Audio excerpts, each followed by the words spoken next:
Yes, 1 second. Yeah.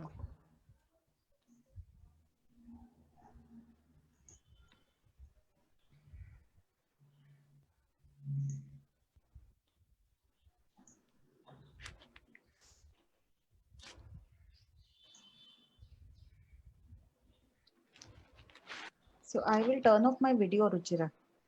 Okay.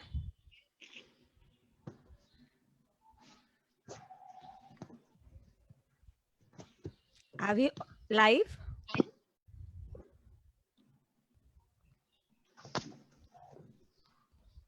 Sharvari, are we live? Yes, we are live. Hello, everyone. Good evening. This is Ruchira, and I welcome you all for today's formal inauguration of our ongoing program, Next Eduthon, on behalf of our whole Next Eduthon team. Next Eduthon is an open to all hackathon for reimagining education and redesigning teaching learning process in and after the times of pandemic. Welcome to the family, guys. Most of you know the story behind this program, so I won't go in details, but yes, surely I can mention few important things and give a brief introduction of this movement. Yeah, you heard right. Next Eduthon is the first of its kind citizen movement for education, which is initiated by Makeshift for facilitating innovation in education with the objective of UN SDG 4, aimed at making education more accessible, holistic, and inclusive for shaping the future of the next generation of India from the global perspective. This is a time which could accelerate this movement as the global pandemic has hit the education industry the most. This is for the first time all stakeholders in education are coming together on a single platform, including students and parents. As I mentioned, Next Eduthon is a unique citizen movement where 30 odd people are working voluntarily for the cause and 10 of them are working full time voluntarily for making this program successful. It was humbling to see the kind of support we have received from organizations in the different parts of the world, and people with diverse experience have come forward to extend their support for this initiative. This initiative, which was started by two girls, Sharvari and me, and now we have army of people making to make this program success.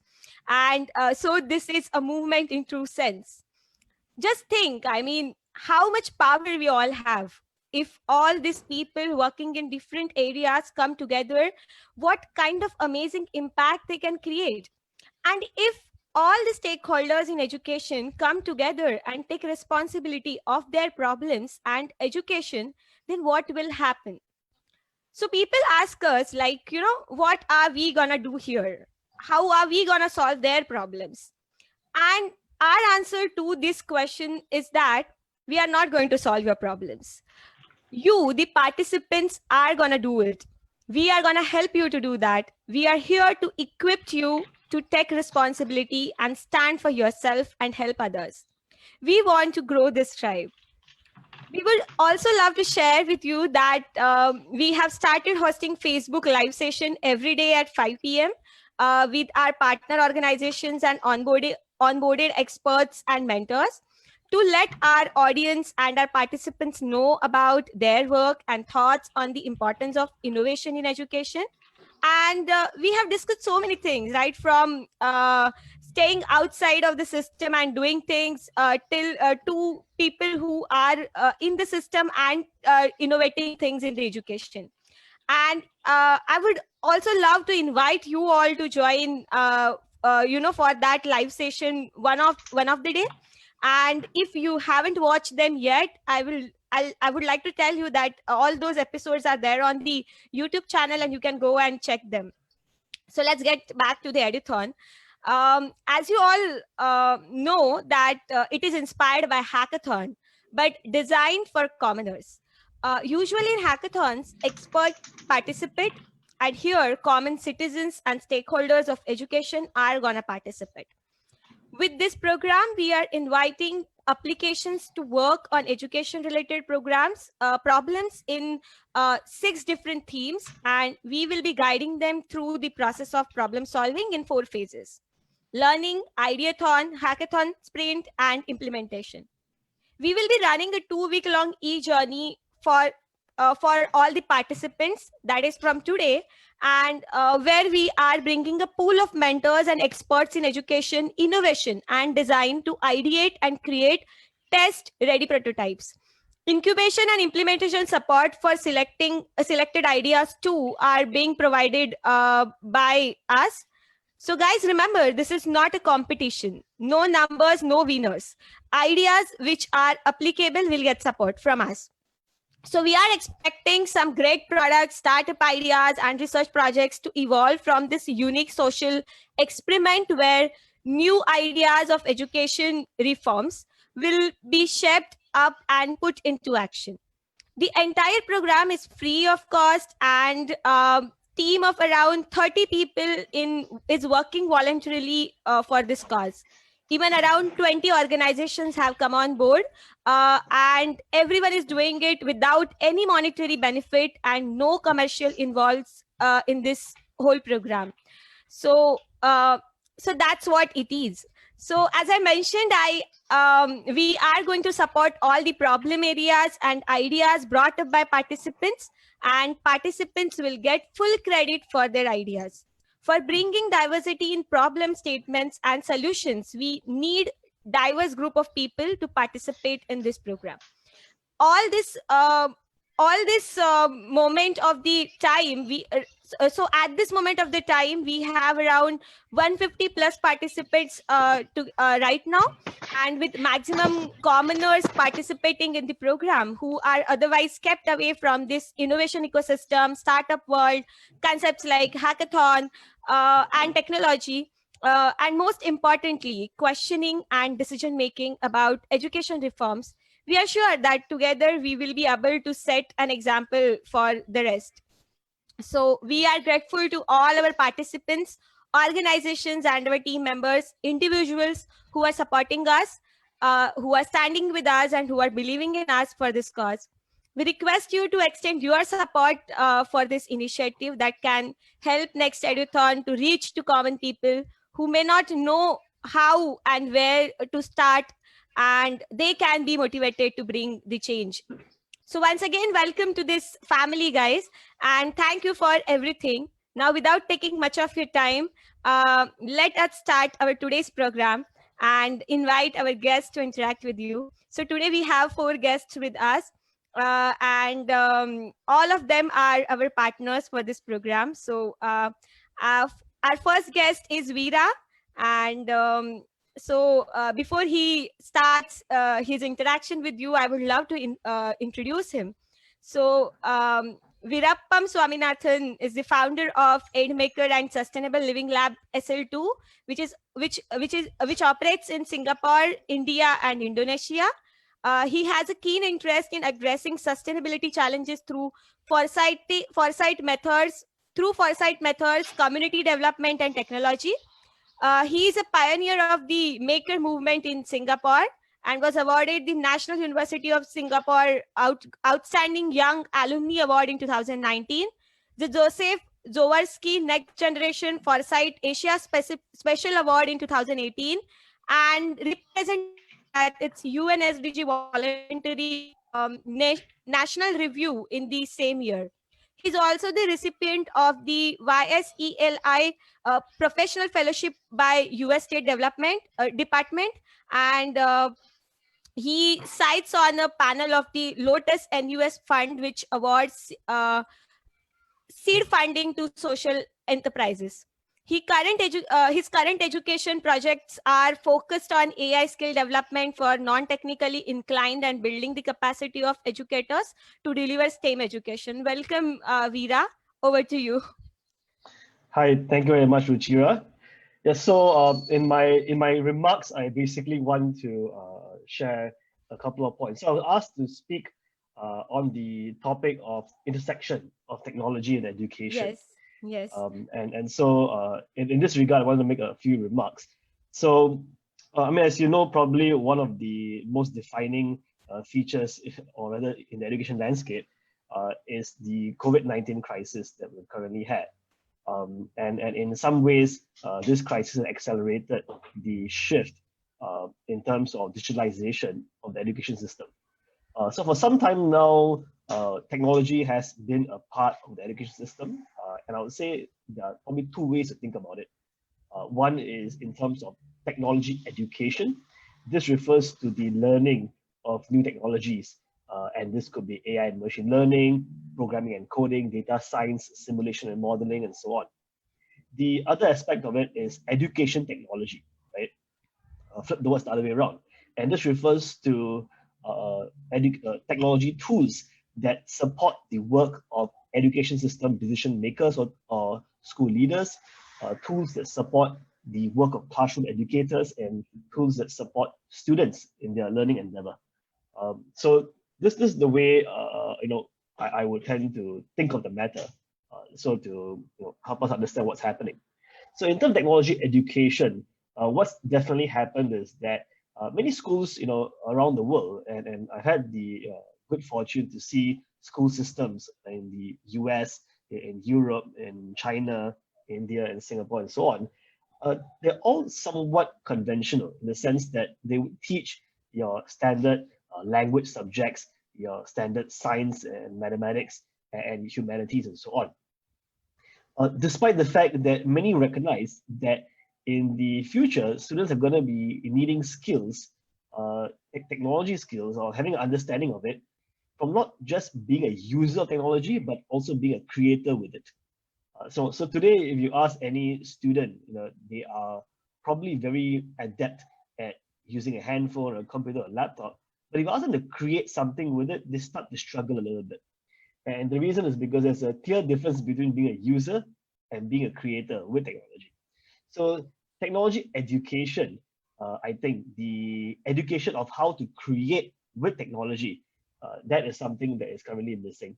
And where that is available, it is often available as an extracurricular activity, after school program, or something as an enrichment program if the student has wealthy enough parents to send them for such programs and so on. So naturally, if you view education as a great equalizer, this system of relegating such skills development to enrichment programs, after school activities, or extracurricular activities basically creates a divide in terms of who has access and who does not. Yes. So this is I think is an important area that teams, if they're looking at figuring out what sort of topics they want to tackle, figuring out how we can bring access to some of these skill development activities, even in tier 2, tier 3 cities or rural villages, or in schools where things like computer or internet infrastructure is going to be limited. I think that is an interesting space to work in, and something that's becoming a lot more important really quickly. The second aspect, education technology, and over here I'm referring to tools that help decision makers, school leaders, educators, and students. The issue here, I would say, is really about how the school system is set up to take best advantage of technology. So oftentimes, in many cases, right, there is a very nice app and so on that teachers want to use or the school leaders want to use, but they may find that there are a lot of other aspects of it they need to take into account. And so generally, when we want to implement technology in the classroom, there are 4 areas we look into. One area is in terms of the teacher readiness to be able to deal with that. Because we are asking teachers to change their workflow to be able to use some of these tech tools to do their work, and they may just not be ready from a workflow perspective or from a mindset perspective to take that on. Another thing that we look into is, naturally in terms of infrastructure, laptop access, hardware, internet access, and so on, and even mobile devices for that matter, right? Whether they're available and all that. The third aspect in terms of the curriculum. So much of curriculum is fixed and designed in many school systems. In fact, it's mandated by the national state board examinations or central board examinations and so on. So they tend to mandate curriculum. But if you want to use education technology, then you got to figure out how that is going to interact or intersect with the curriculum itself. And I would say the fourth piece really is that of funding and financing. Especially in this situation where there is, from a state level or from a national level, there is a lot of demands for funding for different things. So trying to make a case for the cost and benefits of investing in some of these technologies and the kind of returns you can get from them, you've got to have a clear picture.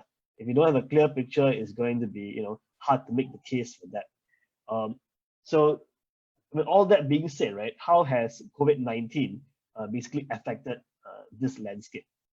So first thing I think we have seen is that when schools shut down and so on, many school systems have saying, okay, students obviously don't come to school and you're going to still carry on learning.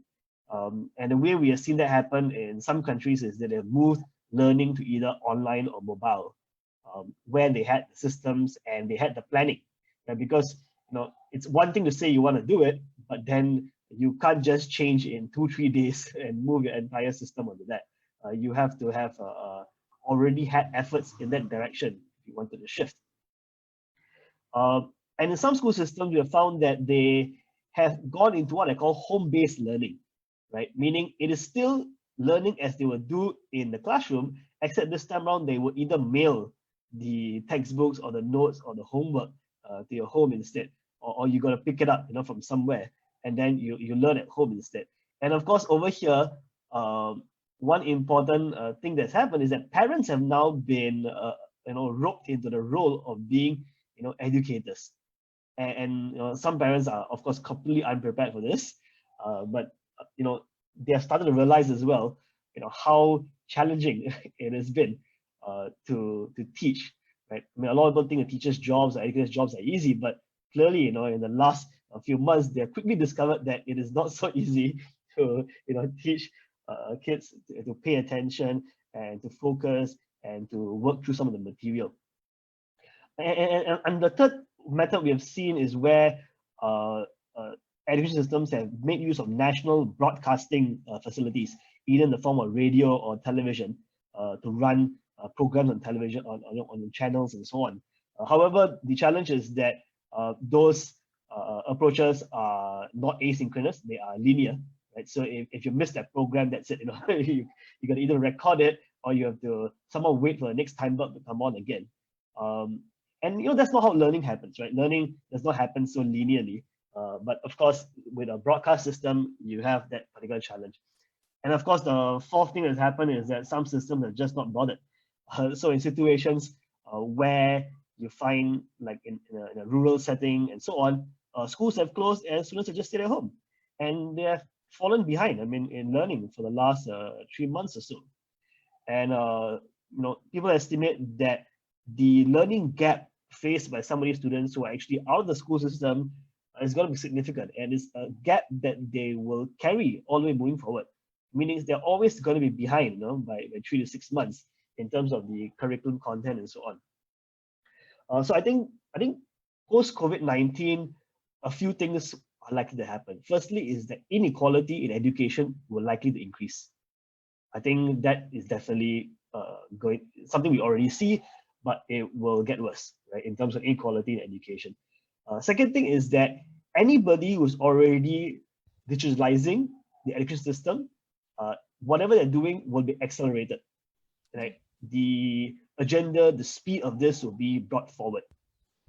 And so, the resistance around digitalization will start to diminish significantly. In fact, already has. So that is something we're already seeing and will already happen. Long term, though, I think what will happen is that people realize that you may not necessarily have to go to school to get education. Right? You can spend so much time outside of school learning, and the idea of getting all the kids to come to school and so on and learn may feel like, okay, maybe there's some good reasons why students have to go to school. For most other things, they actually don't have to go to school. Yes. right? And so the amount of time spent in the classroom could become very specific to achieve certain very specific outcomes, and for all other outcomes that require focus and attention and so on, might be better to stay at home and study. Right. So yeah. So with those thoughts, maybe I will end my presentation, and I think there's some questions Yeah, that I there are few suppose. questions. Yes. So, someone is asking, at a time when a large proportion of schools still do not have proper access to new technologies, how do we make technology an essential part of the regular curriculum? Yeah. Yeah. So this is a $1 million question, right? Yeah. The thing is that what I always find, right, is that governments have money. They just use it for ridiculous things. you know. So in this scenario, I mean, technology in the hands of the students can mean not just having a laptop or a device, but when I say device, it can also even be a mobile device. It could Yes. be a handphone, it could be a tablet, you know. And these things don't have to be, I mean, they of course cost money, but I think, I mean, I'm sorry to say this, some years ago in the Tamil Nadu state government, Hmm. they gave color television sets for elections. Okay, so I'll just leave that thought with you, right? If they can give color television sets for elections, I think they can very well do this. It's a question of political will. Sometimes I feel. I mean, and I don't want to get into the politics of it, but Yeah. it's not like it's impossible. I think it's a question of political will, and I would say that the will right now probably it can't get any much more higher. Uh, and you'll find that many countries, in fact, I mean, Japan is a much developed modern country, but Yes. Japan basically is making an order for 10 million devices for students. You Hmm. know, Singapore government announced yesterday that Hmm. every secondary school student, equivalent of, I mean, grade standard 7 to standard Yeah. 10, Yeah. will be given a device. I mean, that is Yes. nuts. I mean, you can imagine every student, right? We have government Uh, employees here, by the way. yeah. Yeah. So many school systems around the world, even in, like, for example, in New York and so on, they're figuring out ways to get devices in the hands Yes. of, of, Yes. of students. So I would say that yes, you definitely need to get device access as a baseline. Then you're going to need to make sure that they get broadband internet, 3G or 5G or 4G access, whatever that is. And I think on that front, in terms of infrastructure, India is pretty far ahead. I mean, Hmm. India can get its 4G, 3G to the remotest parts of the country, Yes. and that's remarkable. Yes. So I think the device bit is the one they got to figure out. But my personal view is that governments have money is they choose to spend it on ridiculous things when they could very well spend it on this. Your screen is stuck, Veera. So Oh, sorry. just check. Also, Yeah. because I was actually on the Q&A, I think it Okay. freezes the Okay. screen when I do that. Okay. Yeah. Okay. Yeah. So there is one more question. He's saying, kindly discuss some effective tools for teaching online. Okay. So this is the greatest experiment in education happening right now. In fact, Yeah. right. So we've been working with several teachers across the countries we operate in, and some of the things that they're finding is that in the first wave of teaching online, the tools were largely used to replicate the same teaching modality that they would have in the classroom. And what I mean over here is that the live teaching. So like we're using Zoom right now, people use WebEx, people use Yeah. Google Hangouts and so on and so forth. That was the first thing that happened, right? And then after that, people said, okay, I need to create and create more opportunity for interaction, for collaborative learning, and so on. So how do Hmm. I do that? And then they started using tools, what they call whiteboarding or discussion tools, such as Jamboard. So Google Jamboard is one good example of a collaborative tool. It's like as the name says, Jamboard, it's like a whiteboard, right? So it's something that goes up, and all the students who have access can edit to it. You can stick post-its on it. Teachers can ask questions. So it's like an interactive sort of a whiteboard. And Yes. then, of course, there are software that we already use. Things like all your Google Slides, your Google sheets, docs, and so on, those started becoming more useful. Now, progressing on from that, what has happened is they say, okay, these things still deal with information in a textual, visual manner, right? What would be the next set of tools in order to elicit more interaction engagement? And then you start having tools that enable polling, like Kahoot, like Mentimeter, and so on. And then you also have specialized tools. So if, like for example, I'm not sure if some of you might be familiar with a 3D tool called Autodesk Fusion 360, right? They have a feature where you can work on the same 3D model as a group, as a team or a few people together. So then you start getting into much more complex kind of collaboration work around digital models and so on. And so, I mean, this is a great experiment that's in progress, but I slowly, what I see is that, the complexity level is getting higher and higher. And in fact, some teachers, especially for STEM education, what they're doing is that they're saying, okay, I'm going to put up some of the learning materials on a learning management system, like Google Classrooms or Blackboard and so on. I'm going to have the students do some of the activities, hands-on activities, by sending the materials to their house by post or by leaving it in a place where they collect it. And then they work on their own, they do it, and then at a specific amount of time, so let's say the class is from 8 a.m. to 10 in the morning, at 9:30, all the students will log in and supposed to show what they've done. Right? So 8 o'clock, you log in and the class starts, then you log out, and then at 9:30, you log in again, you show the results, what you've got. So you find, much more interactive modalities and so on happening. But yeah, I mean, this is an evolving state of things. And I think we will see by the time this thing is over, which I think will take at least until the end of this year, we'll see a lot more interesting ways. And in fact, new tools will be created. The people are getting frustrated with some of the tools and what they actually can or cannot do. So, maybe even, this hackathon could be a good opportunity to develop some new tools which are meeting needs that are currently not being addressed in the market. Yeah. So Veera, this is the last question for you. Someone is asking on Facebook, are live practical objects a primary thing to learn from? Like practical labs of different subjects and technology is just a complementary? So the question over here is in terms of what are we trying to learn during a practical lab, right? So, I mean, I used to be a student as well in engineering school, and I remember in practical lab, as a student, the idea was just to get through lab and score the highest marks, right? And obviously, with that objective, labs have become very not a serious endeavor. But if you think about it, I mean, as of course I evolve in my thinking, and I also studied more about education and so on. Labs are actually meant to test the skills and ability to practice and to demonstrate skills.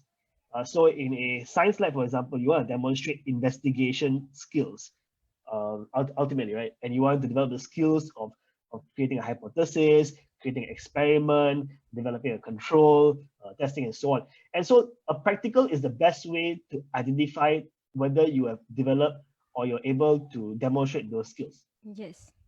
So from that perspective, I guess the question becomes, right, if I want to test, if I want to learn skill development, do I need to do hands-on or not? And in most cases, most people will say, well, I need to do hands-on if I want to do skill development. I think then the question becomes then is essential if you feel that to develop that particular skill, you need to actually practice something. Right? If you don't practice, if you don't have an option to try out, and then you can't actually say that you have developed that skill.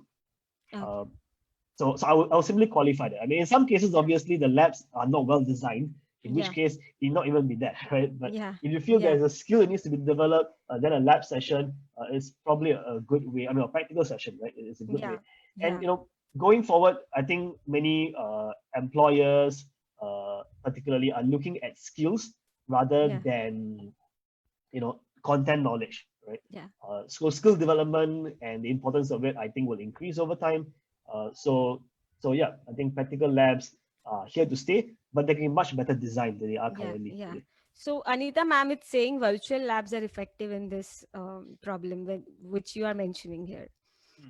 Absolutely. So teachers who are not able to use technology, how can you be support them for using this thing? Because now, So yeah, correct. So there are several ways. I mean, this is not a new problem because yeah, many years ago when they first started introducing computer labs and so on, they already encountered this problem maybe about 15 years ago, 20 years ago, right? yeah, So this has been a persistent issue. mm, What I'll say though is that a few strategies have worked much better than others in yes, helping teachers who are behind on the curve. yes, Firstly, is to develop peer support groups. Peer support groups have been identified as one of the most effective ways to build confidence of teachers. See, yes, a lot of training programs focus on building content knowledge or skill, right? yeah, But when someone is doing something new, what they really need is confidence. yes, And peer support groups are very powerful in building confidence of teachers to actually use technology. yes, And you want to avoid the situation where your trainer teachers you taught them how to use it, but then because of a lack of confidence they don't use those technologies, and then it becomes a white elephant gathering yes, dust in the classroom, right? So we yes, had this problem with the smart classroom implementation in many yeah, schools in India over the last 10 years. yeah, The school leaders get really excited about it, but then yes, in the end you'll find that even though teachers have gone for training, they hmm, don't have the confidence to use it yes, in the classroom. They don't want to look, they don't want to look foolish. They want to look prepared and so on. yeah, So yeah, so the confidence bit, peer support groups work well. Some kind of support community, in a way, for teachers to check in. Uh, it's always going to be very helpful. yeah, But yeah, this will continue to be an issue. But as the decades go by, new changes come to the system. New teachers are, of course, naturally digital natives these days, and yes, so we're going to find that there might even be a sort of digital divide between teachers who are in the system for some time and yeah. those who are entering new. And I think that might become a future issue to resolve as well. Yes. Thank you. Thank you so much, Veera, for all this insights.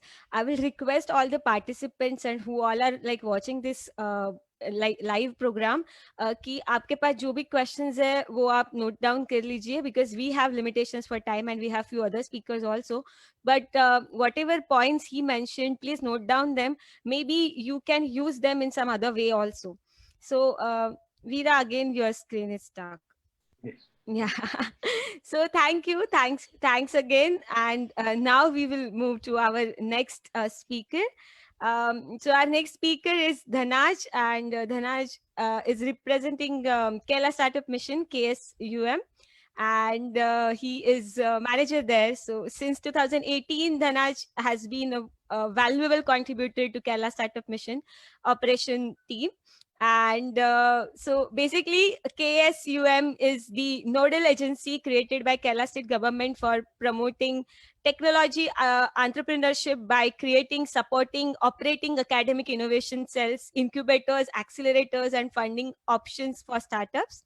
He leads the accelerator program vertical and engages with corporates and partner organizations to design and run accelerations for startups in a scale up revenue stage. He also loves working with ideation stage startups and budding entrepreneurs who lie in the extreme left side of the spectrum compared to those startups gunning for a series investment through accelerator program.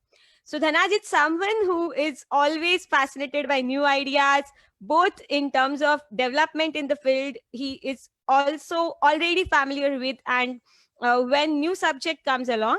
So he began his career with the BAIF Development Research Foundation, a non-profit organization, where he spent his time serving the rural community to adapt technology to enhance their standard of living and quality of life. The project he handled varied from renewable energy to water and sanitization in location access across Maharashtra, Gujarat, and Rajasthan. Welcome, Dhanaj. Thanks. Long time. Yeah. Thanks for those long intro. I was Yeah. actually don't kind of pick and choose whatever you want. Don't go with the entire thing because it's something a very pompous self intro I had put in my LinkedIn. So, excuse, sorry to participant for letting me go through that grilling. Sorry for that. So, first of all, thanks Ruchira and thanks Sharvari for this opportunity and all the best for the amazing works you guys are doing. So Thank you. Startup Mission is privileged to partner with you in this particular program, and as you know, we always love when passionate people want to do something. We are there to kind of support them, and you guys are always amazing the way you vision and see how things you want to go. So all the Thank best you. for the initiatives. And the regular updates you guys been putting with in your Facebook page, the coffee with series you have, a lot of amazing work you guys are doing. Thank you. Thank you. So let me Yes. interact with the participants, Yes. and just to give you an overview of what Startup Mission is and Yeah. what. So I won't be speaking much on the innovation ecosystem, I mean innovation education, because I'm not working exactly in the education spectrum, and we guys like Veera and others that are experts who can actually speak a lot of it. Yeah. So You can share your experience with them. yeah, as a program manager perspective, I look at some of the programs I've been involved with like Young Innovator Program and others, which we were trying to identify innovators and mechanism to support innovation. So I'm just I would like to share my screen. Could you please enable? Yeah, yeah. Sharvari, can you please help him? Yes, yes, I am. Yeah. No, it's still not. 1 second.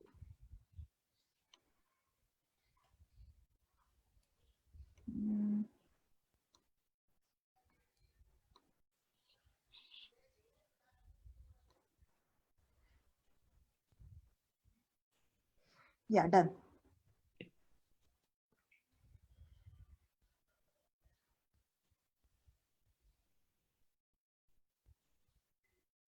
So is my screen visible now? Yes. Yeah. So as Ruchira mentioned, I work with Kerala Startup Mission, and we are basically the state nodal agency for state of Kerala to promote innovation and promote entrepreneurship in the state.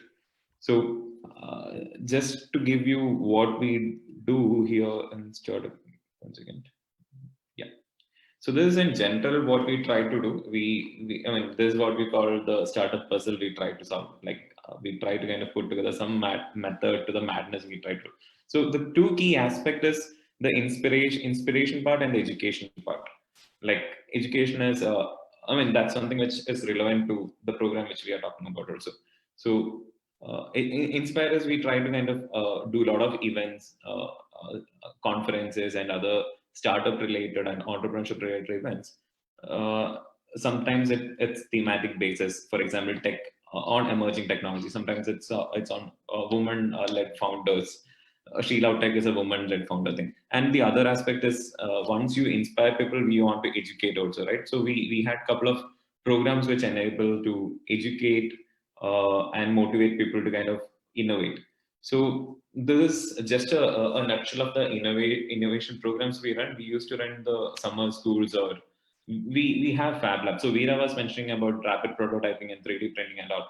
So we have a structured program which we enable. We have set up 21 Fab Labs across the colleges in Kerala, and they can actually come there, tinker around, rapidly prototype and visualize how things would be evolved from ideation to a prototyping in a very fast-paced way. And in that way, we have set up IDC. So on the right, it's actually the map of Kerala, and the locations you put it's the kind of innovation sense we kind of establish across the state. So we are pretty much spread across state. It's all colleges. It's all engineering and arts colleges who have an innovation cell. So what we are trying to do is we are trying to kind of develop an innovation culture within the state. So what do you mean by innovation culture? Innovation culture is like you think in a certain perspective that what you'll be able to identify opportunity in every problems. So you are identifying a challenge, an opportunity in every challenge. So to put it very simply, that's how I define innovation. And you're trying to think in an alternative way. I mean, you visualize things in a different way. You have a different perception, and you have an alternative methodology to think. So how you can generate that particular culture and making all of them problem solvers, all of us problem solvers, than kind of complaining about us. So that's what we are trying to do. And that's the innovation culture, and we are trying to put up infrastructure and programs to ensure that there is some mechanism where they will be handheld and supported in the process. So that's in general what we do, and I'll have one last slide. Just okay. So I've been reading this book, Hit Refresh, recently, and this particular equation. I'm basically an engineer, so sometimes the equation strikes me interestingly. So we look at what is the value of innovation in the economic growth of country, or so as a state organization, we also look at how it can bring in growth, right? So there's an innovation, there's an equation put up by Satya Nadella, the CEO of Microsoft, in his book Hit Refresh. So he mentioned if you can have right education plus with an innovation multiplied with the intensity of tech usage, it will lead to an economic growth. So what he meant is education should provide certain skill set, which skill set like how you use certain technology, and innovation should bring in a culture of innovation mindset, and you should have technology in place, and you should ensure and enable people to use technology like 3D printing is a technology, GPUs is a technology, and XR, how you use mixed reality thing. So GPUs and XR, all are technologies. So you use all those things, and that is what lead to economic growth. So personally, and the programs which I try to work with, always look at the goals is always to provide expertise, support, and connection needed for students to become effective entrepreneurs or innovative researchers. So that's one goal. And we all try to design programs for self-driven, passionate individuals who aspire to create innovative products or services, or I mean, that's in general what we do. So you know about the Young Innovator Program, right? Yeah. So the Young Innovator Program is also, the objective is also something very similar.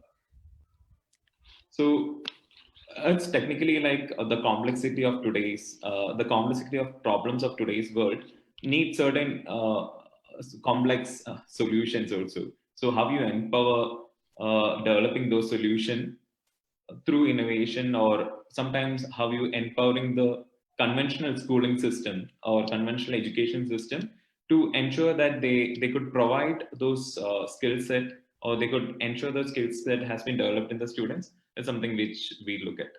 So that's all from my side. Yeah. So Dhanaj, me and Sharvari know about Young Innovator Program, but others don't know. So if you can throw some light on that. So Young Innovator Program is basically a program which Government of Kerala initiated to identify 100 innovators, young innovators, student innovators, who want to kind of work and develop their product from an ideation stage to a prototype stage. So it's a 1 year long hand-holding program. So we identify students who has an idea, and then we give them design thinking workshops, and we give them the lab access.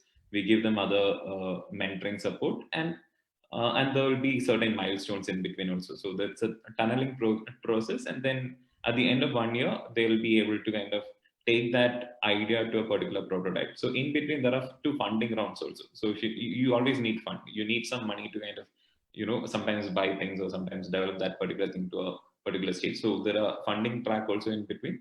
So it's a comprehensive program which we it's currently in the 2nd edition, 3rd edition we are launching next in a couple of months. So all students across Kerala, whether you are a school student or whether you are a college student, even if you are doing a PhD, you are eligible to apply and avail the benefit of being in the program. So great. So there are a few questions for you. Does Kerala Startup Mission also support non-technology ideas? So by policy, we normally look at tech startups or tech ideas, because why tech? Because it's always scalable. Like the scalability of tech is pretty high, right? So that's why we always support tech. But if a student, or if you are a pretty young innovator, we don't generally kind of narrow it down only to tech. So for working with a young innovator is always like we are there to kind of improve his skill rather than the technicalities of it. So not necessarily tech if you're a student innovator. Okay. We are there to kind of help you in the process. Yeah. So someone is asking, is innovation always about technology? That's what I'm meaning. So innovation is always about technology, but technological innovation has a scalability which is like Yeah. The growth and the scalability of tech is pretty high. And Okay. maybe I have my biases because I'm always from a tech background. So I do understand my confirmation bias, and I Yeah. do appreciate I have a bias in that. That's great. So what do you tell about Bodhi tree and Ceph tool used in various IIT? That is another question for you. So sorry, I didn't get What do you anything. tell about Bodhi tree and Safe tool used in various IITs? Okay, so Safe tool is basically a funding tool, Yeah. right? So it's basically a mechanism. So it's basically how you have. So Safe is one mechanism to ensure that your funding is a bit more structured and you have certain, guidelines or safety net associated. And it varies case based also. So sometimes it's good to take Safe, or sometimes it's not good to. It depends on the idea and depends on the stage and Yes. revenue. So Yes. it's too generic question. I think Yeah. Yeah. you can They always want connect to with ask it to you. something very Yeah. So particular. there is one more question. Any suggestions to extend technology access to the remote areas during COVID lockdown? So one good part of Kerala is we have comparatively good internet connectivity, and by policy there is this. So Kerala government has made internet as a right to citizens. So Hmm. the way internet connectivity was pretty high, and so we actually launched the entire school syllabus. We have started online classes. So 2 weeks back, as usual in June 1st, we started the classes, but it was all online. So the first 1 week was actually trial. The class started at 7 o'clock and go up to 1 o'clock, just to understand who all have technology access, who all have internet. So those people who don't have internet, they can actually raise the issue to the schools. So the government Okay. was kind of providing the support to reach that. So now it's kind of fully fledged. So most of the localities, most of the students are actually attending class through online tools. So that's actually a pretty shift in how we used to teach, Yeah. right? Yeah. So that's the power of technology, I would say. Yes. Are there any more questions? Uh, so yeah, if please feel free to connect if you have anything Yeah. particular Yeah. So question. what is your opinion about teaching preschool students by Please, using technology? I think because this question is not. as in Yeah. kindergarten and small Yeah. students. Yeah. Yeah. Preschool, kindergarten, and all So using technology to teach them. uh, I would say. So I was watching this particular video where a teacher was trying to explain the concepts to a first standard kid.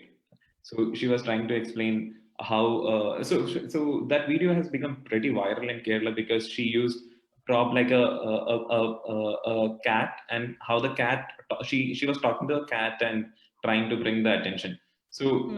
what she said is it's pretty difficult to kind of have the attention span of a first standard kid, like a 7-year-old kid, to stick onto the TV, right, or to an Right. online tool. It's pretty difficult to have that. So you Yeah. should have innovative mechanism to ensure some way. It's more like a game, or it's more like a pretty innovative way of conveying. So conventional classes like I'm here and talking to you might not work for uh, maybe in the age group of preschool or up to fourth standard or third standard. You should have some innovative method to kind of convey your session and get their attention to you.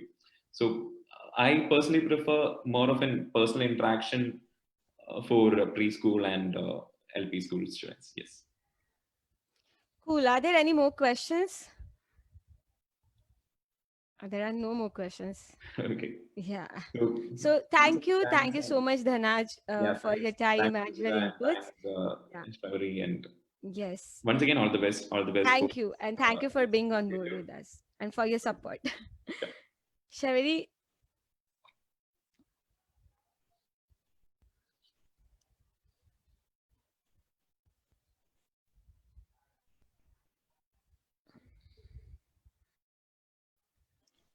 Shireen ma'am is here. okay. Cool. So let's move to our next speaker, that is Shireen ma'am. Few days back, few months back, actually, we got connected, and we first time we posted something about our initiative, and that time she showed interest, and then we got connected, and we had a very long chat that day. For I think 1.5 hours we were talking, and we talked about so many things that day, and then we became good friends. So I welcome Shirin ma'am today. Shirin Kulkarni is a research director at CCE Finland, and she is research director and co-founder of the Council for Creative Education, that is CCE. She is an entrepreneur, researcher, and teacher trainer per excellence, and fantastic writer in the field of creativity in education and educational psychology. An expert in curriculum development and training, she has developed all the training modules at CCE from scratch and trained over 12,000 teachers. With her solid expertise in pedagogy and creative education, she has trained teachers and principals to develop their school learning environment using creative methods based on the Finnish education system, known to be the best in the world. This unique approach has been appreciated by educators worldwide, and Shirin is currently one of the key researchers who has conducted a comparative study of the Indian education system and the Finnish education system. So welcome, ma'am, and it's over to you now. Thanks. Thank you so much, Ruchira. And I'm really pleased to be here. And I congratulate both of you, you and Sharvari and your team for this innovative initiative that you have taken. And it's my pleasure to join you as a team member. I'm very keen on working with you enthusiastic people. So I wish you all the best for all this process. And CCE is joining this next Eduthon as a knowledge partner, and Yes. we are very happy to do so. Yes. And today I'm here to talk mainly about the leadership in education. Yes. I couldn't hear all the panelists, but the last one which I heard was really good and very beautiful, and got some new insights about what the Kerala government is doing there to reach the education till the last person. So that's very nice. So I'm going to talk about the leadership. So what does it mean to lead basically? So to lead is to listen, energize, adapt, and demonstrate. So if we think about what are the leadership qualities, then we find these four important things there. So if we think about the education perspective, and we think that who is the leader in the education settings as of now, so then we see that mainly the principals of the schools or the supervisors in the schools, they are kind of leading the school. But when I'm talking about the leadership, I'm talking about teachers as leaders, because they are the pedagogical leaders of their classrooms. So what are the qualities of these leaders, or what they already have and what they might like to nurture further, are these four qualities. So I'll just go through it one by one. So a good leader is, of course, a very good listener. What does it mean in the teacher's context is that we need to listen to our students, what they want to say about the studies, about learning, about the school, and also about the life. Because sometimes when we are in the classroom, we think that everybody is as at the same level, at equal level. But we often forget that they come from different backgrounds, they come from different homes. So we have to also listen to what they have to say about themselves, about their life at their home. So it is an important attribute of a leader that the listening skills are very good. And a teacher is a communicator, as you all know, that the teacher is always talking to the students, to the parents, and sometimes, like in our country, like India, where there is still a lot of area is a rural area, then the teacher is the only person which is a learned person in that whole community. So the teacher is trusted a lot, and then he has the potential, or she has the potential, to be a leader for that community itself or for that village itself. So that is a big role what they have to play as a communicator.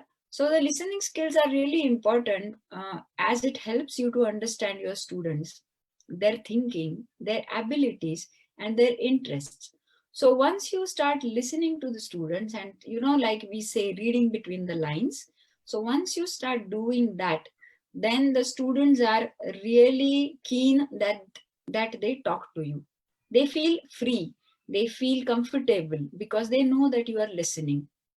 Most of the times we are in such a hurry to cover our curriculum syllabus and make them ready for the test that we often forget to listen to them. We hear them, they talk to us, but we don't really listen them. So I think it is a very good thing that we should start. I know most of you might be already doing this, but just a little bit more attention to the listening for what the students has to say. The second important quality of a leader is to energize.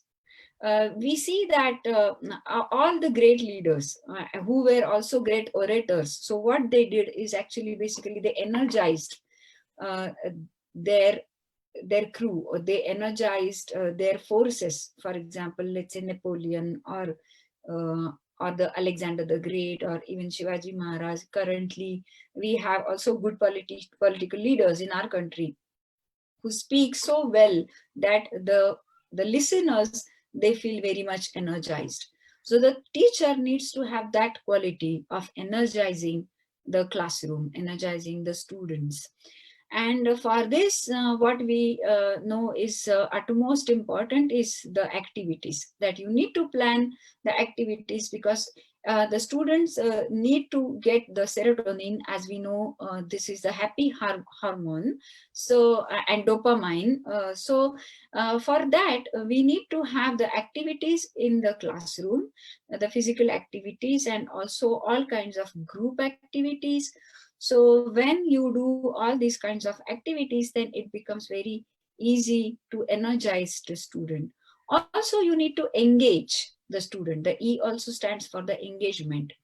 Because if the student is not engaged enough into the learning process, then the learning doesn't happen. So to really involve them into the curriculum, involve them into the classroom activities, you have to think something which is out of box, which interests them, and then they are ready to engage into the content. In the same way, it is good to see that how we can encourage the students. So E stands for energizing and also for the encouragement, because the students, they have a lot of ideas with them. So we need to give them the freedom of expression, so that we need to encourage them to express their ideas, because now we are talking in this eduthon more about the innovation. So we need to keep in mind that we need to encourage the students, and we need to give them enough freedom so that they can express themselves freely without any inhibition. Because most of the times what happens is that as a kid, I have also gone through it, and most of us have been through this, that we want to share something with the teacher, we want to ask some question, but the teacher is not ready to listen. Maybe she or he doesn't have enough time. So they just, kind of, they tell us not to ask any question at this moment. And then they never let us ask the questions. So please, we are not supposed to do this with our students. Let them ask the question. It is not always so that you have the ready-made answer for all kinds of questions. So the one thing that we always have in our mind somewhere is that I am the teacher and I know what to teach. So now it's the time to think that I'm also a learner and we all are learning together. So it is okay if I don't know any answer at that very moment. You can always tell to the students that, okay, let's find this answer together.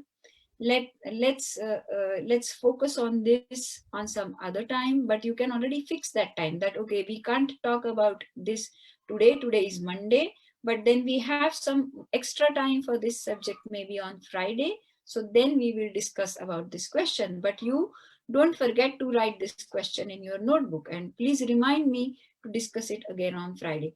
Then they feel that you are interested in their queries, in their learning. So this is really crucial to see that we encourage them. The A in the lead stands for adaptation, and a good leader always adapts to any kind of situation without complaining.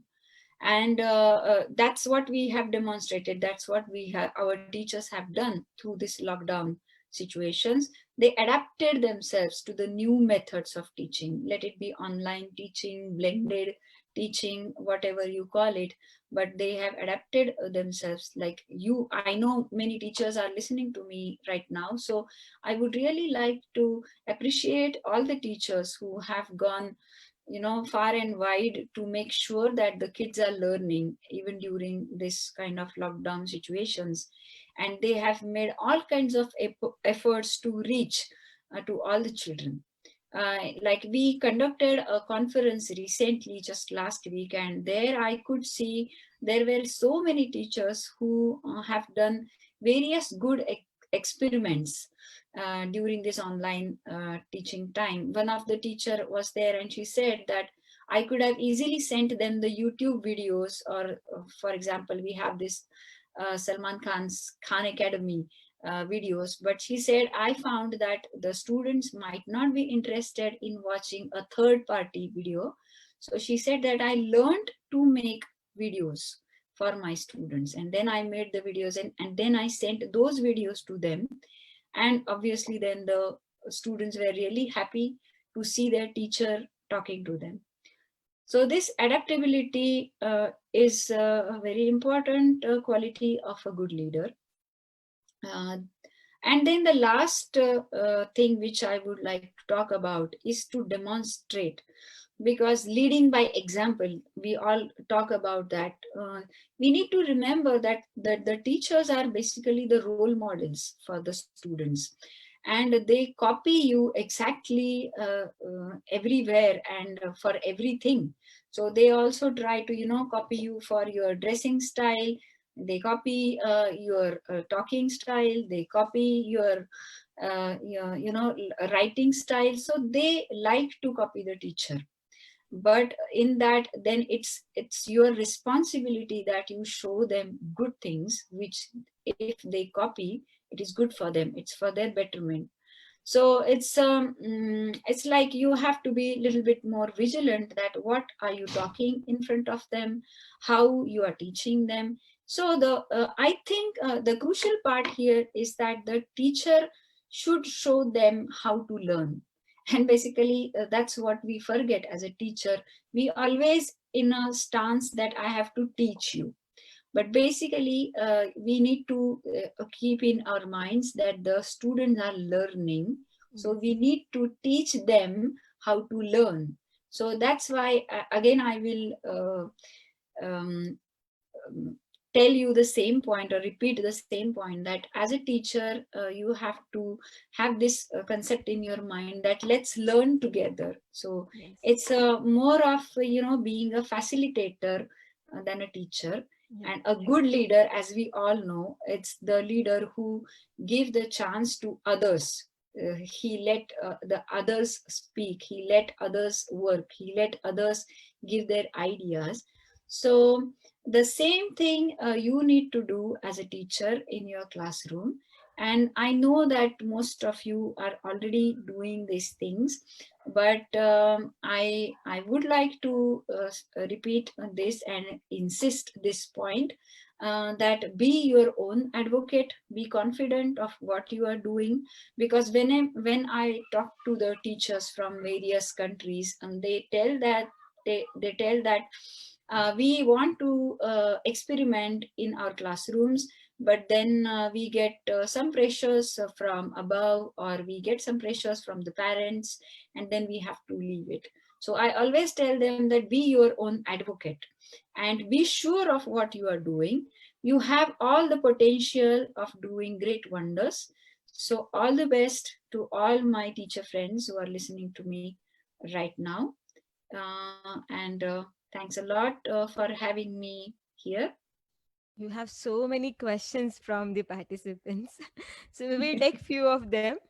Yeah, sure. Yeah, so just a second. Yeah, so someone is asking, uh, so what is your opinion uh, about,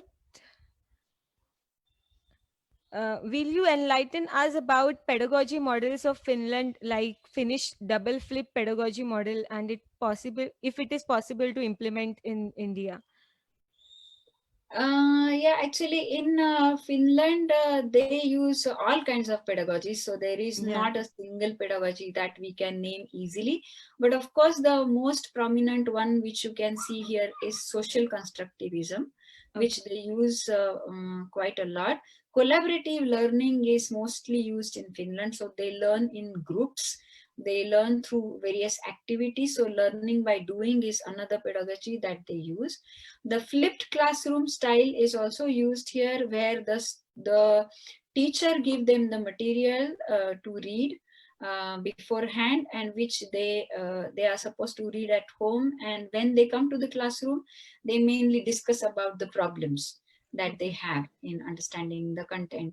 That mainly happens from high school onwards. It doesn't happen so much into the primary and lower secondary schooling, but that happens into the university level or high school level. Yeah. So someone is asking, how can we make online learning effective as a And leader? now that's the key question. As a leader, how can we do that? we all are honestly finding the answer for Answer. this question, that Yeah. how we can make it effective. But I think it is important to understand that we are not sticking to one method Yeah. when you are using online education. We have to use the blended approach, where we will give them some knowledge about the particular topic, and then we give the activities to them, you know. Somebody is popping up Yeah. here Yeah. from behind. Hi. So, uh,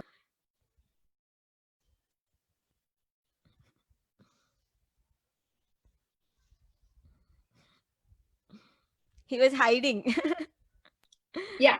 So so this online learning is like what I was mentioning earlier, that this Yeah. is not like only using screen, because it has to be a blended approach. And like as I was telling you, let's say if we are teaching about some flora and fauna or some kind of botany lesson, and then we have to give them the idea, you know, to go around your house and look for what kind of plants do you find there. So this is something can be a blended approach. And to make it effective, you have to consider what kind of audience you have in front of you. So if there are smaller kids, you have to use some kind of props, as Dhanaj was mentioning earlier. Yeah. And then if it's a little bit older kids, you have to give them some kind of project work which they can do on their own, or if also possible some group project, because then the students can also have this kind of calls on their own, like WhatsApp calls. It's nowadays pretty much Yeah. possible. Yeah. So they can also do it in that way. Okay. So Anip is asking, Shirin ma'am, the Finnish education system has showed that prioritizing equality over excellence when it comes to education can do wonders. Would love to hear your thoughts. Where is that question? Okay, just a second. There are so many questions like coming, so I'm like missing all the questions. Okay, so No would you worries. like to hear your? We would like to hear your thoughts on how do we ensure this during COVID, especially with the increasing digital divide in India? Yeah, very good question, I would say. Yeah. The first thing that we need to understand that in Finland, we don't work on the basis of equality. Yeah. It's equity. So there is a difference between equity and equality. Equality is that I'm going to provide books to everybody. So that is equality. But I'm going to provide books, like let's say 5 books to a person who doesn't have any books. I will provide a person 3 books who already has 2 books, and I'm going to provide 1 book to a person who already has 4 books. So this is a difference, and we need to understand that, like equity and equality. So in India, when we see that we all know that there is a lot of variance considering the digital device availability, and also the network availability and all kinds of those things. But that doesn't mean that we shouldn't use the internet at all. Right. But we have to see area wise, locally, that what is missing in what part, and then we need to arrange the education in that area according to the situation. Right. And for that, there has to be a very good dialogue between the community and the teachers and the government policymakers, and also all these kinds of officials who are supposed to take care of the education in that part of town. Yeah. So Revati ma'am is asking, is class strength a concern in India? What are your thoughts on that? To me, actually, there can be 2 viewpoints to it. In first viewpoint, it can be said outright that yes, that is a problem because we have a big class size, and that's why it is really difficult to do some experiment. But I have another viewpoint, and where I say see that the classroom is a strength, like big classroom is a strength. I will tell you why. Because then you can have a very good, like you can divide the class into different groups. You can have different types of projects going on at the same time because it's a big class. Right. So if you have only a classroom for 20 students, you can have maximum, let's say 4 groups. And you can have 4 projects. But if you have a classroom where there are 60 students, you can have 12 groups. Right. 5 students each, if you want to have. You can also check, you can also experiment with the group size.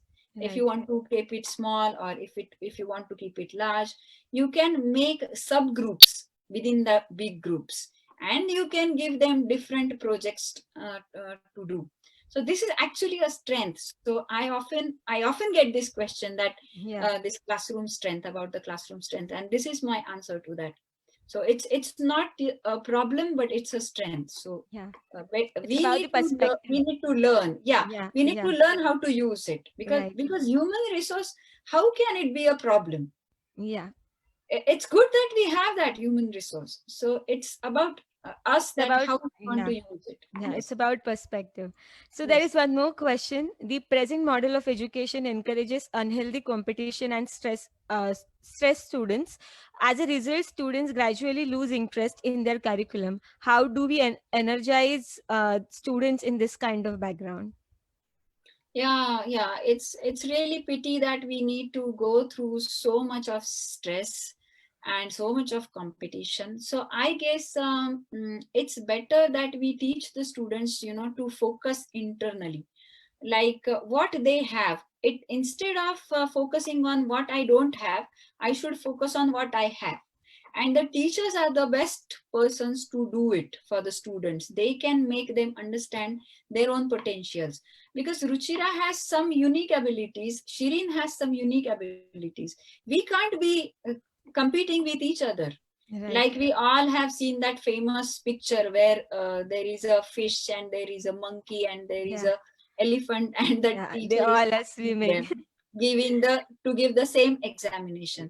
So this is not right. Of course, we can't change the things overnight, but we can change the things gradually. At least we can ask our students to focus on their strengths, and also think about the weaknesses and how to overcome the weaknesses. So it's like, self-competition is the best competition. So you always compete with yourself. And we have seen that the people who compete with themselves, they are the people who really excel in any field that they go. Right. And nowadays, with the help of technology and with so many opportunities coming up, we need not be worried about a particular profession. Everybody need not to become a doctor or engineer or architect or something like that. There are so many opportunities. So I think if we make our students aware of these ample opportunities, then I don't think that they will lose their heart. And the second thing I would like to mention here, that why the students are getting stressed up. Because we start the education so early, at the age of 3, that by the end of year 15, like when they are 15 years old or in their teens, they already lose the interest in learning. Yes. And we are always enthusiastic about teaching them. So again, I will say that learning is important than teaching. Yeah. So let them learn, let them explore, then they will never get bored, then Yeah. they will never lose the interest. Yeah. So, So last question for you, because there are so many questions, but if we sum up all of them, then all of them are asking about Finnish education and Indian education. And if there is any way we can bridge them, or is there any way we can implement Finnish education system here? Is there any concept, or is there anything which we can copy here, or or is there any problem to do that? So questions are like that. So I'm just summing up everything together and asking you everything at a time. So you take a call and you answer them. okay.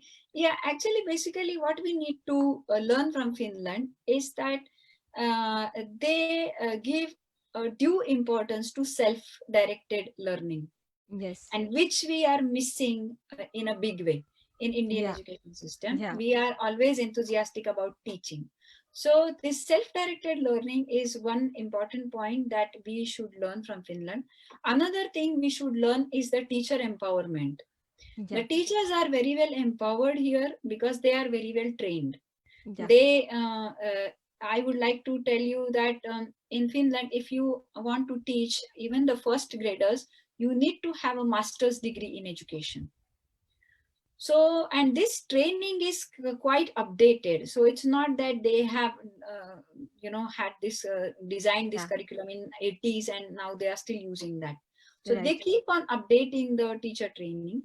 The teachers are very passionate Yeah. about their jobs, and they are treated as professionals. So this kind of respect for the teachers, we also need to bring in our society. We had it once, I Yeah. will say, but now also we have it to a extent, to a Yes. certain extent, but we have lost it somehow, somewhere. So we need to bring in that back. So because once teaching becomes a coveted profession, then many more young, enthusiastic and passionate people will come towards teaching. And Yeah. then the schools will be better. So if you want to really change the education system, you have to first change the teacher education. Yeah.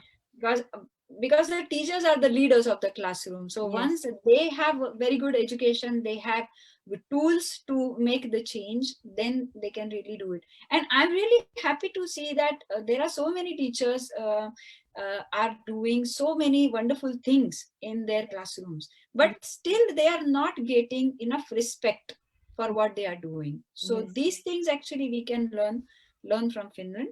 Yeah. And another last thing I would like to say is that they give the freedom of expression to the students. Yes. All the students are not need not answer the questions in a particular way. If you see their matriculation examination papers, then they have such wonderful questions.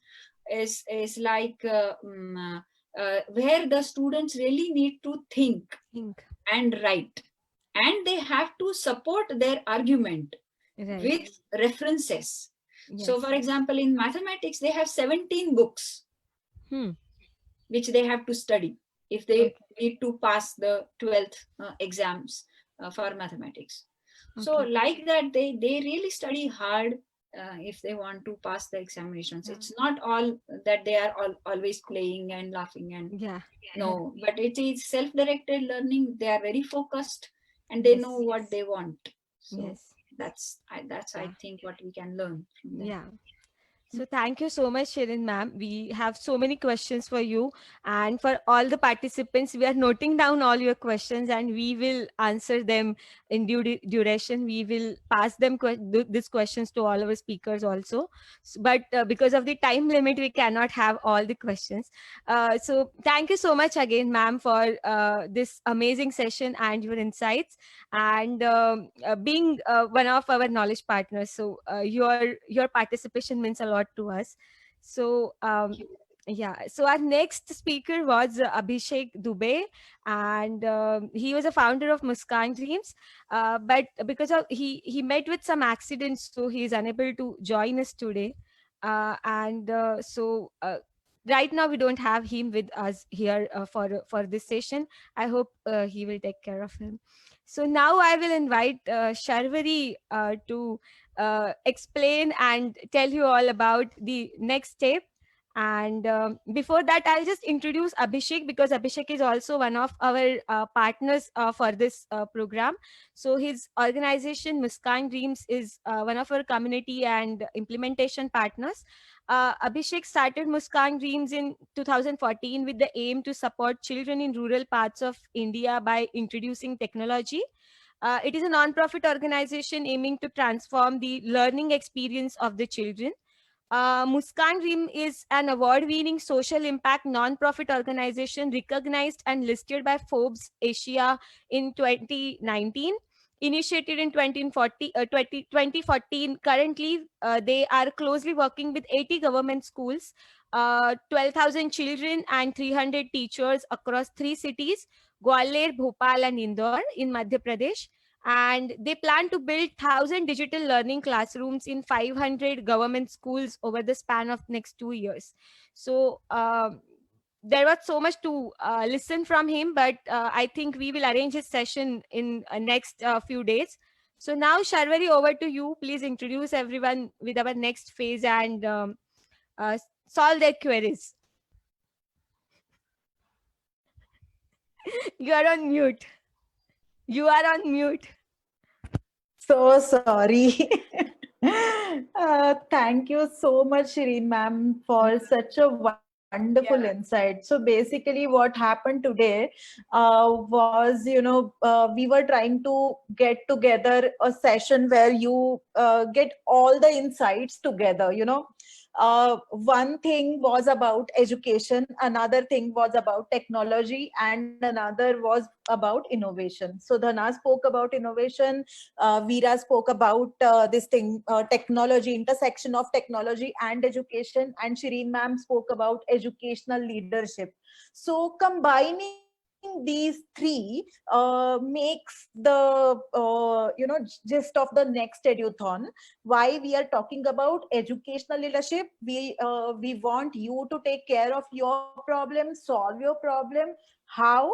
With technology or without technology, but technology being a significant stakeholder in innovation. So we thought it is better to understand what is technology first. And most of you are you don't come from the innovation ecosystem, so I thought it is better if we give you an overview of technology innovation ecosystem, not particularly technology. So Dhanaj made a beautiful presentation of that. We definitely miss Abhishek here. The entire Grassroots level education. why we wanted Abhishek to be here was about how to develop innovation at grassroots level. That was something very, very crucial then. But we will try, if Abhishek gets well soon, then we will try to get Abhishek also for one of the coffee conversations maybe. So from tomorrow onwards, it won't be so many coffee conversations. It will be more of hands-on things.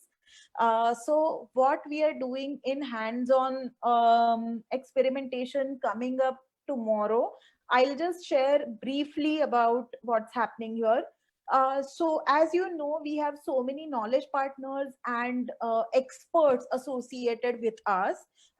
Till now, you have met most of them, not all of them. But in the sessions, you are going to meet all of them. So every day we are planning at least 3 sessions. From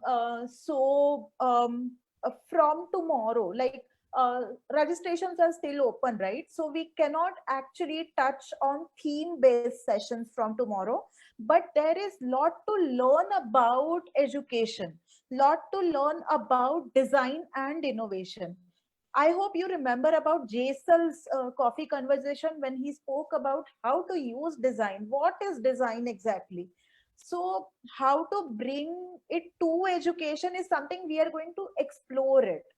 So tomorrow onwards, for tomorrow, day after, you know, we have three sessions. One session, of course, being, let me just read it out. Yeah, so tomorrow's sessions, how to learn or self-learning, is our very favorite Aditi and Ratnesh from Arohi Learning Community. They are taking tomorrow's session from 4 to 5, how to learn and self-learning. I hope you will understand, because premise of this entire program is self-learning. So it is very important that, you know, everybody is inducted in self-learning. You should know how to learn yourself. That is why Aditi and Ratnesh are taking these sessions. Second session will be on design process, which Jaisal will take. Another session is on research methodology in education.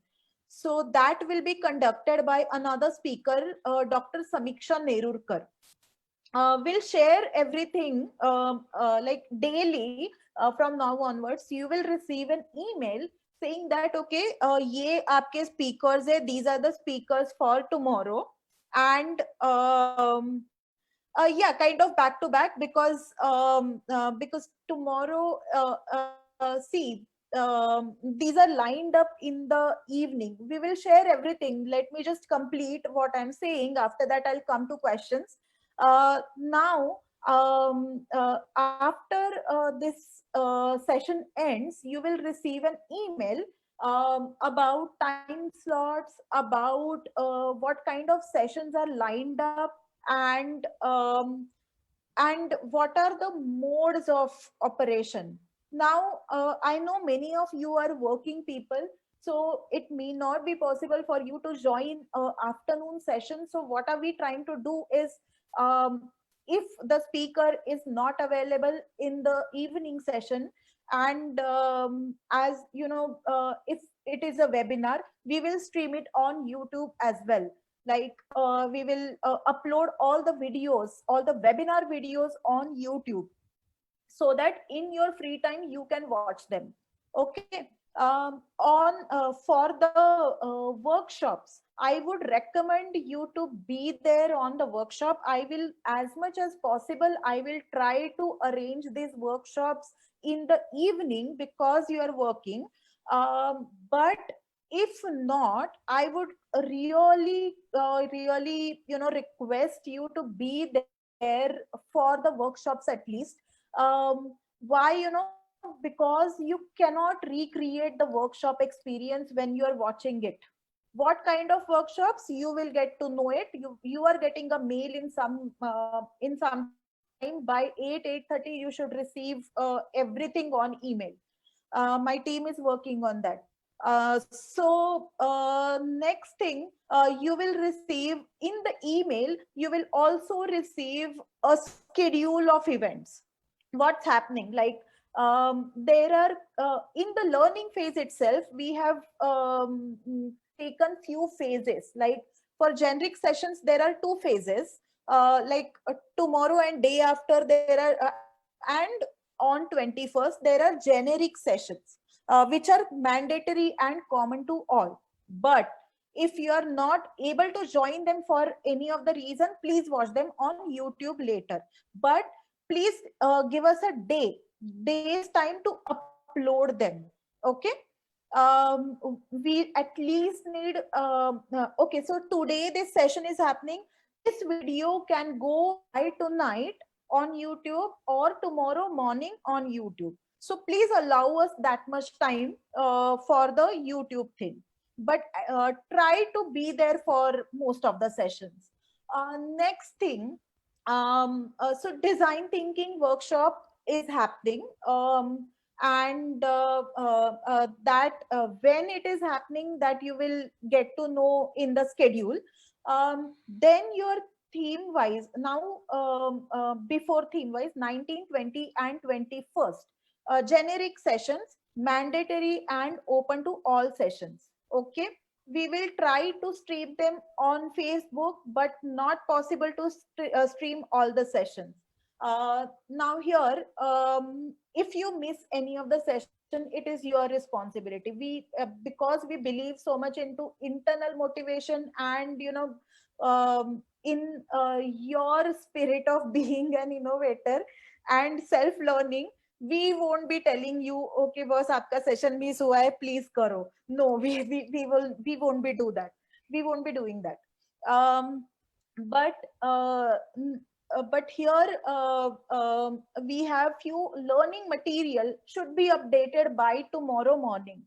Okay, we are working on uploading some learning material as well, where you will get all the guidelines, then some basic material on basic topics like history of education, philosophy, policy documents, and let's say a few things on design thinking, couple of things on innovation. So I should be able to upload by tomorrow. Give me that much time. Okay. Next thing, applications are still open. If you haven't registered yet, you can register by 20th 12 no 11:59 p.m. After that, no registrations are permitted. So now there is lot of chaos because I had disabled WhatsApp groups discussion platform. Now that let me just clarify that thing, why I did that. Because we as a team we are a small team, first of all, and there was so much happening on the WhatsApp group that we were not able to follow it up. So we thought, and many people were leaving the group. So what we thought, it is better to have your theme wise WhatsApp group rather than a generic WhatsApp group. So theme wise sessions are starting from 22nd.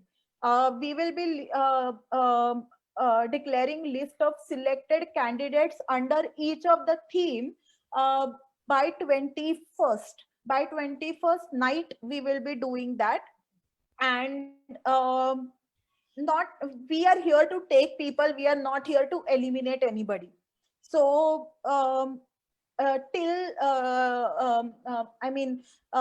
only criteria for selection is your motivation, your commitment towards the program. That's all.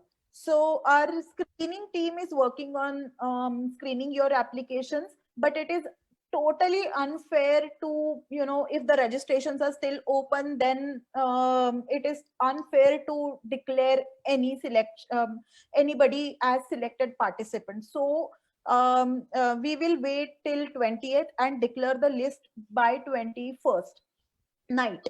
After that, theme wise sessions, now there are two things, like one, under each of the theme there are three sessions. There is one group called as thematic sessions 1, which are open to all but mandatory for people who have been selected in that theme. Now, if you have registered for curriculum and pedagogy theme, these thematic session 1 will be mandatory to you and also open to other participants. Like if you have registered for teacher education or education for democratic citizenship and you still want to take a chance and just get a glimpse of it, then you would be able to attend those sessions. Next thing, there is thematic session 2. Now these are strictly for people selected under that theme. These are not open sessions. These are just for those who are in that theme, motivated to work in that theme. Uh, then after that, selecting criteria, I just told, no, it is just about we are reading your motivation and your Commitment. availability till 5th of July. That is the only criteria. After that, um, now just try to understand that this being a voluntary initiative, there are so many people associated, but they are all working as volunteers.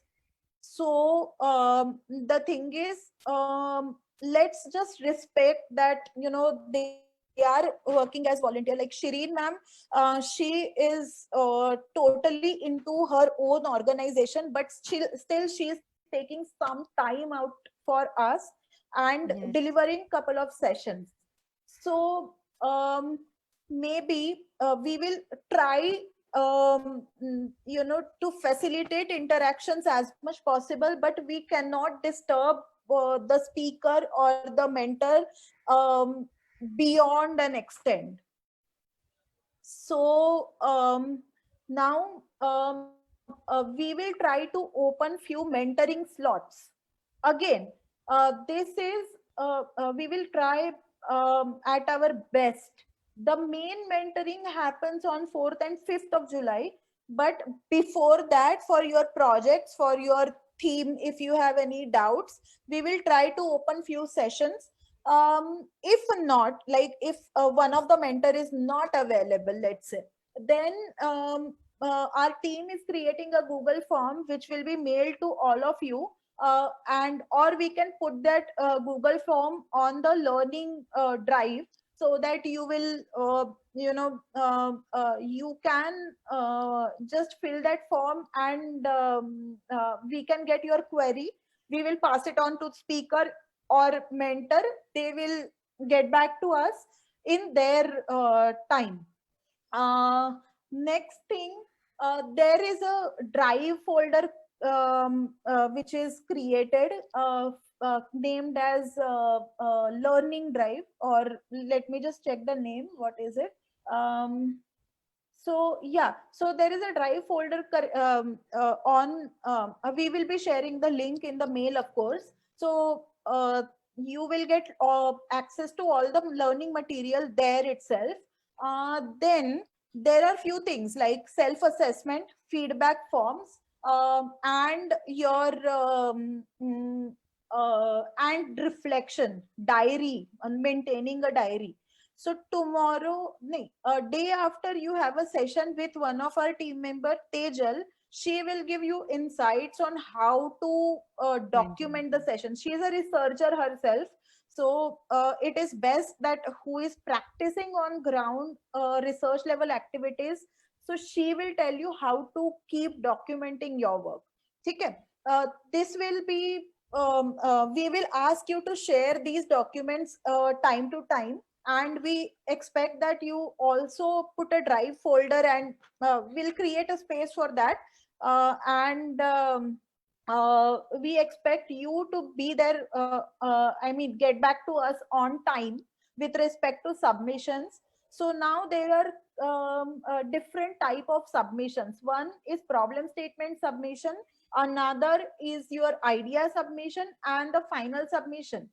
Dates for these submissions will be communicated to you well in advance. Do not worry about the dates at the moment.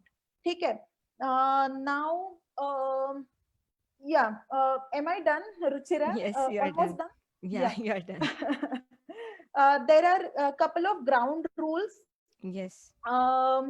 which are there in the document as well, but I would Read them. like to iterate them. Yeah. That so to make this event successful, everybody, right from partner organizations, right from speakers and our team members, everybody is working voluntarily. and this is a sheer passion that drives them. This is not a business that we are making. It's a completely voluntary initiative without involving any commercial. Shireen ma'am is also involved because I'm just referring to Shireen ma'am because she's still there. Yeah. That's the only reason. Yeah. So Shireen ma'am is there voluntarily. So we would really, you know, urge you to just maintain, like, we completely trust you on that part, but still, you know, I'm just reiterating this because ultimately I'm me or Ruchira, we are the, you know, faces for this, and we do not want to disturb other people also, like, you know, like if it is late at night or early in the morning, we would ask you to avoid that. Like thematic groups, whenever they are formed, like they will be formed on 21st mostly. Yes. Latest by 22nd morning they will be formed, and then you can have as many discussions related to your topics of interest there, but please maintain the time duration, like 10 a.m. It is, you know, like I get lot of messages early in the morning when I'm cooking or something, that it is just like distraction, I'm just saying based on my personal experience. So I would just request, let's maintain a timeline 10 a.m. to 9 p.m. For a discussion for the thematic groups. And yeah, emails will be sent to you on daily basis. The speaker profile, time duration, time slot, everything will be shared to you on daily basis. Any questions?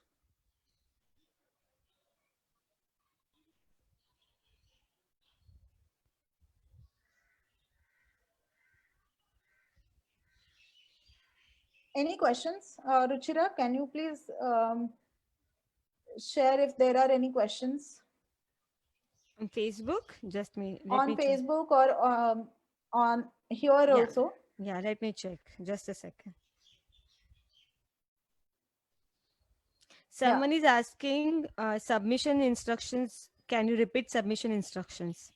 Yeah, so there She are. didn't give actually submission instructions. We will Huh. share those dates with you whenever you have to submit. But it will be like well in advance, so you really don't have to worry about that. But there are 3 type of submissions here. So Sharvari, just repeat that. Yeah, one is problem definition submission. Another is your idea submission, and third is the actual prototype submission. Yeah. So these prototype submission happens on 5th, Yeah. 5th of July. Idea submission mostly on 1st of July, and your problem definition submission may happen right before ideation session, and that will be communicated to you in next 2-3 days. No Facebook questions till now. Okay. Here there I can see few questions. Yeah. I'm very glad to be a part of this. Could you give flexibility for the participant to be part of all groups, but restriction on sending messages only in primary groups? Let me check. Yeah, possibility. Because otherwise there will be too many groups to maintain. Yeah. So we will get back on that possibility.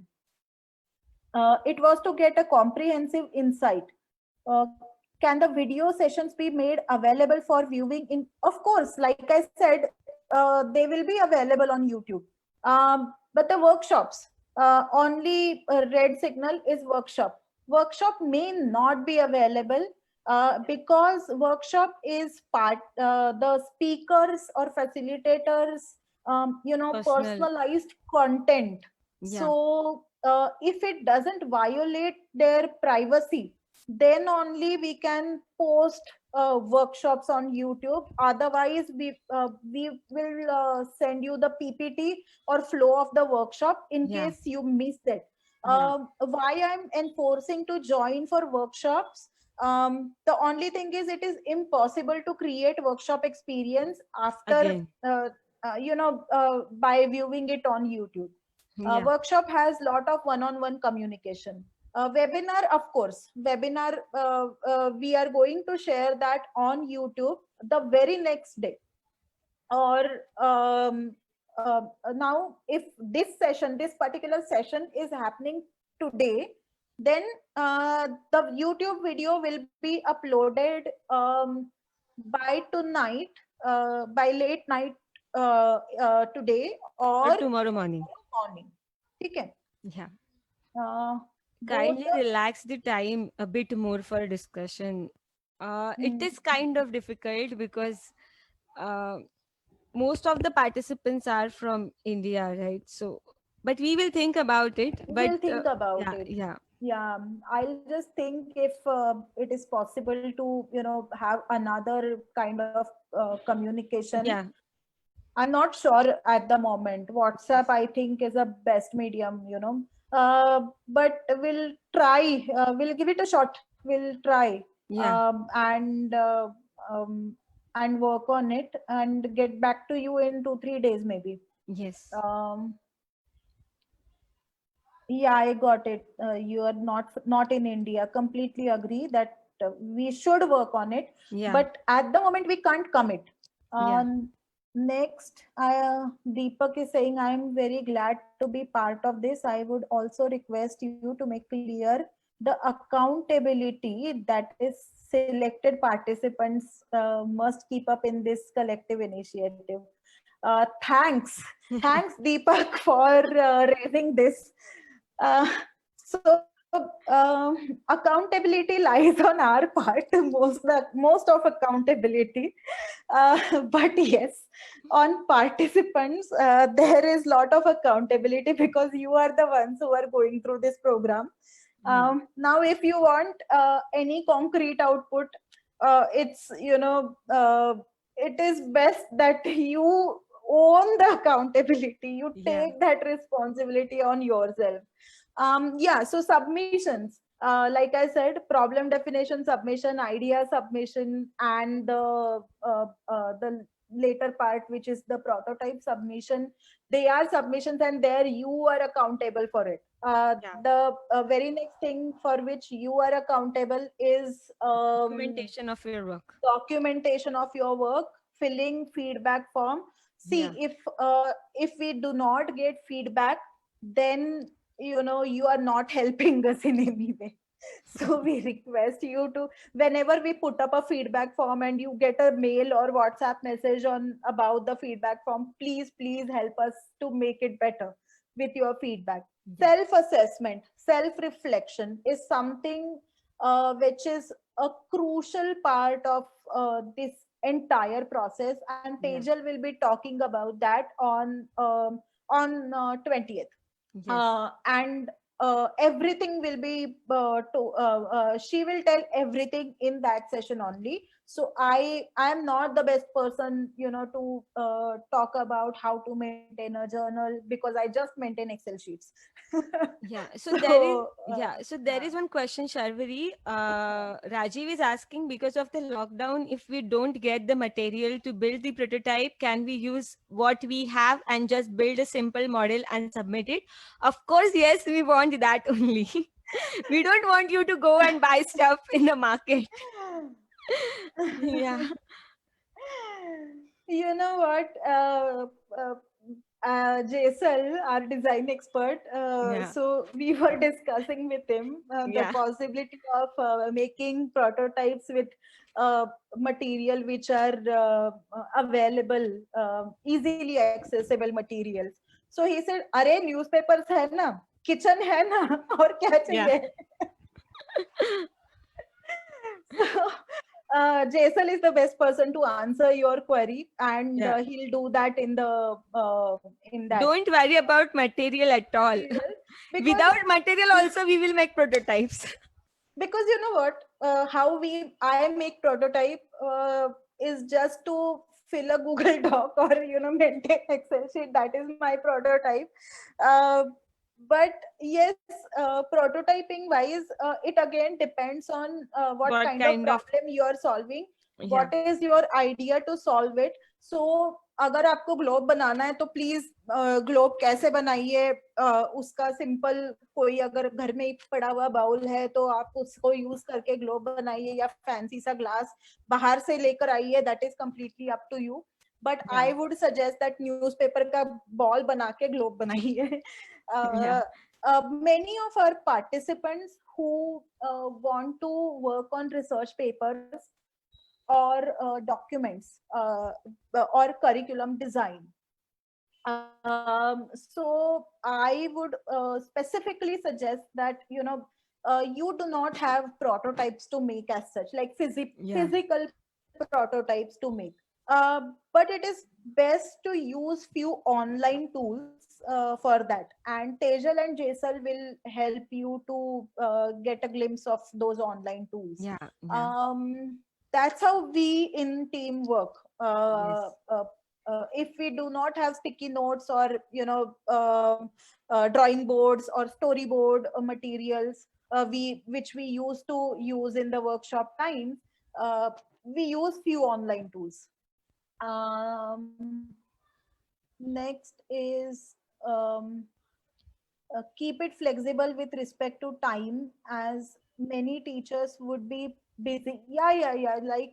Like I mentioned, we will try. We will try to make as much as keep it as much as flexible.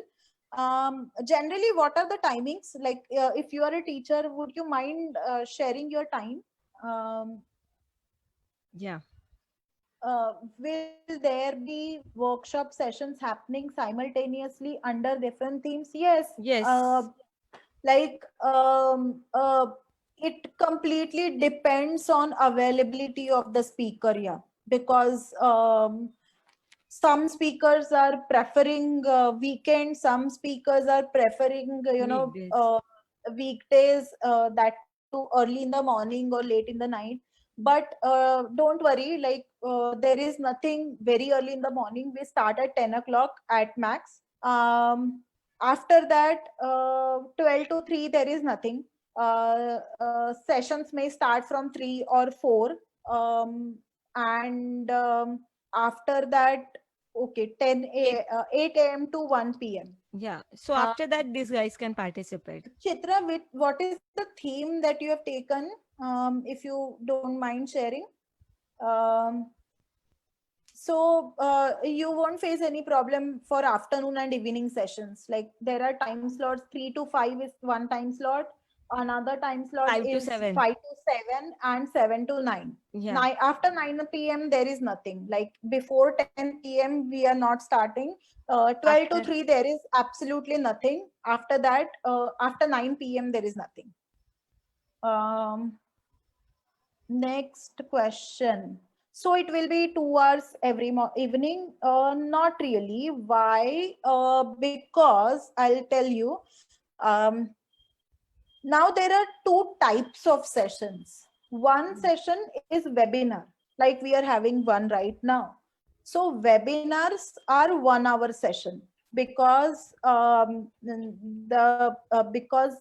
webinar doesn't have activity. Or it can give you some actionable points, but after that you have to perform the action. So webinars are just 1 hour webinars. Activity based sessions or workshops, they are 2 hour 2 hours. session. Amrita, 5 p.m. onwards till 8 p.m. What are you talking about?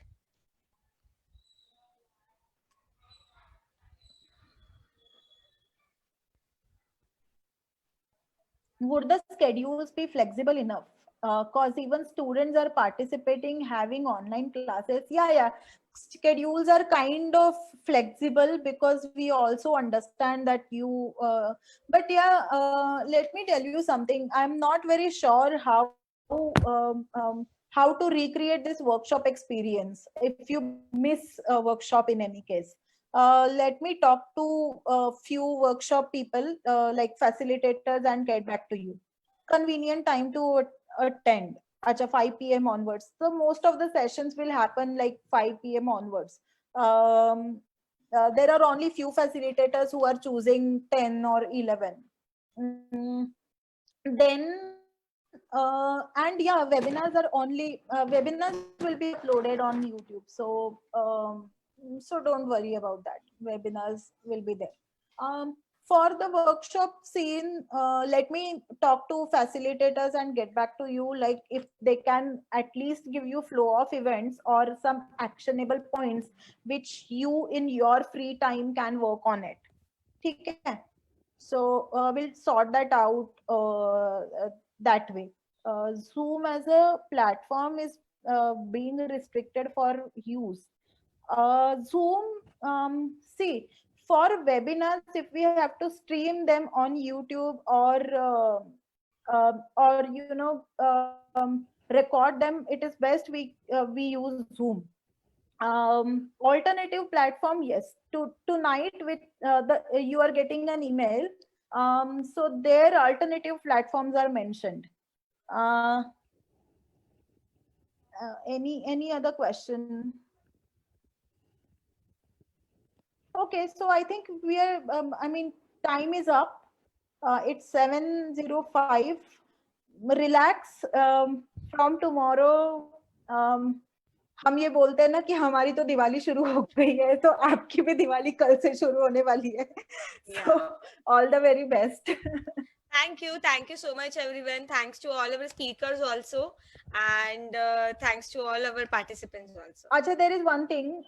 Ayush is saying, can you please simplify the documentation? We have to manage our school assignment. Of course, it will be simplified because it will be very simplified. It will be very simplified because we have too many participants to manage, and the data. The research on your inputs, we have to assess them, right? Yeah. So we will, of course, keep them simplified. We don't have any other option. Thanks a lot. Yeah, thank you very much. WebEx, no, there is some problem associated with WebEx, so that's why we are not choosing WebEx. Yeah, tried a lot. Yeah. Yeah, concrete outcomes, we are also looking for that. And that is why these partners and speakers and mentors are associated. So they are expecting, you know what, they are expecting more fruitful outcome. Then, we are, of course, Ruchira and I and the team behind us, like they are at the back end working on emails and everything.